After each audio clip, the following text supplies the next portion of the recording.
अब सवाल यह है कि आखिर इन फाइल्स में और हार्ड डिस्क में ऐसा क्या था कि ममता बनर्जी ने एक नहीं बल्कि दो बार मीडिया से बात की। ऐसा इन दस्तावेजों में क्या है कि ममता बनर्जी पहले प्रतीक जैन के घर पर पहुंची और फिर आईपैक के दफ्तर पर भी पहुंच गई, प्रतीक जैन के दफ्तर पर पहुंच गई। एक नहीं दो बार एक राज्य की मुख्यमंत्री अपना सारा काम छोड़कर, लोकल पुलिस को अपने साथ लेकर एक बार प्रतीक जैन के घर जाती हैं, रेड को रोकने की कोशिश करती हैं, वहां से दस्तावेज ले लेती हैं, फिर प्रतीक जैन के दफ्तर में जाती हैं, फिर वहां से भी बहुत सारा जो कागजात हैं उन्हें अपने साथ लेकर चली जाती हैं। ऐसा इन कागजात में क्या है कि एक राज्य के मुख्यमंत्री को अपना सारा काम छोड़कर एक ईडी की रेड को रोकने के लिए जाना पड़ा। ममता बनर्जी बार बार यह दावा कर रही है कि ईडी तृणमूल कांग्रेस की चुनाव की तैयारियों के बारे में जानकारियां चुरा रही है। अब सवाल यह है कि इसमें क्या जानकारी ऐसी होगी, इसमें ऐसा कौन सा टॉप सीक्रेट होगा जो किसी को पता ही नहीं होगा। किसी भी पार्टी की जो रणनीति होती है, उसका जो चुनाव का डेटा होता है वो क्या होता है?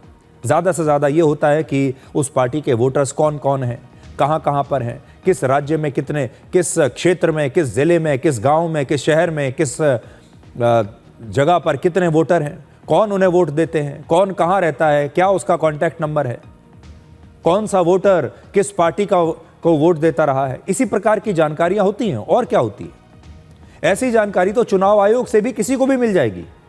और देश के लगभग हर पार्टी के पास अपने वोटर्स की पूरी लिस्ट होती है, दूसरे के वोटर्स की पूरी लिस्ट होती है, और चुनाव आयोग ये लिस्ट खुद सबको देता है।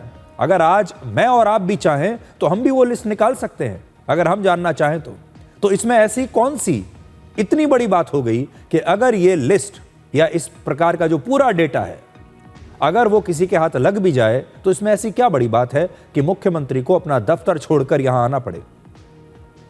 और फिर आखिर ईडी की कार्रवाई में एक मुख्यमंत्री का इस प्रकार से हस्तक्षेप करना, दस्तावेज, फाइल्स और हार्ड डिस्क को जबरदस्ती अपने साथ ले जाना, यह कितना सही है?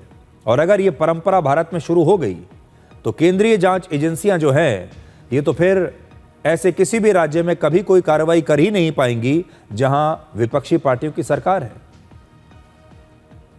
सीबीआई, ईडी और इनकम टैक्स जैसी जो केंद्रीय एजेंसियां हैं, इन्हें देश भर में काम करने का अधिकार होता है, और ये एजेंसियां दशकों से ऐसे ही काम कर रही हैं।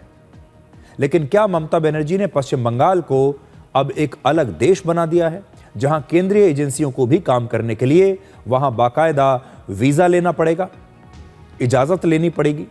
आज ऐसा लगता है कि देश की केंद्रीय एजेंसियों को जो उनकी जो परिभाषा है उसे ममता बनर्जी मानती ही नहीं है। और पश्चिम बंगाल ने, आपको याद होगा, वर्ष 2018 में सीबीआई से अपना जनरल कॉन्सेंट वापस ले लिया था। इसका मतलब है कि पश्चिम बंगाल में राज्य सरकार की मंजूरी के बिना अब सीबीआई ना तो कोई रेड कर सकती है और ना ही कोई इन्वेस्टिगेशन उनके राज्य में कर सकती है और ना ही कोई एफआईआर कर सकती है।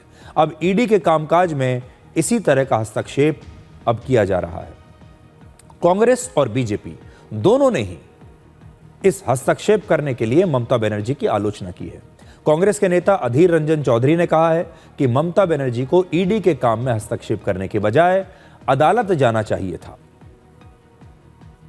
ये क्रिमिनल ऑफेंस है, ये सारा देश देख रहे हैं, सिर्फ पश्चिम बंगाल की जनता नहीं, ये पूरा देश का सामने हमारा फेस लॉस हो गया। What is happening in West Bengal today and what is going to be happen tomorrow, अभी ये जनता को सोचना चाहिए, पूरा देश को सोचना चाहिए, जो संविधान की कस्टडियन है उसको सोचना चाहिए। एक मुख्यमंत्री को ये शोभा नहीं देते, चाहे किसी के उनके जितने करीबी हो। अगर ईडी सीबीआई कुछ करते हैं तो कानूनी लड़ाई, कानूनी जंग छेड़िए। आप तो खुद एसआईआर के चलते सुप्रीम कोर्ट आ रहे हैं, तो ये ईडी सीबीआई और आईपैक के ऊपर जो हमला हुई उसके लिए भी हाई कोर्ट, सुप्रीम कोर्ट पहुंच जाइए, एक साथ दोनों केस ले लीजिए। आपकी तिलस्मी बखूबी मालूम है, तिलस्मी दिखा के सबसे बचा लो खुद को और सारे आईपैक को बचा लो। अब सबसे हैरानी की बात यह है कि विपक्ष के यही बड़े बड़े नेता अक्सर ये आरोप लगाते हैं कि हमारे देश में संविधान खतरे में है, हमारे देश में लोकतंत्र खतरे में है। अब ममता बनर्जी अदालत जा सकती थी, जो कानून का रास्ता है वो अपना सकती थी।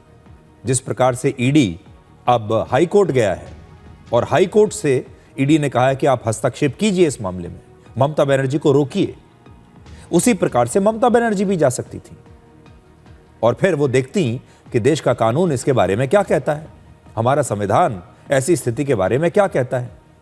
लेकिन उन्होंने एक प्रकार से कानून को अपने हाथ में ले लिया। तो आज बड़ा सवाल यह है कि क्या अब संविधान खतरे में नहीं है?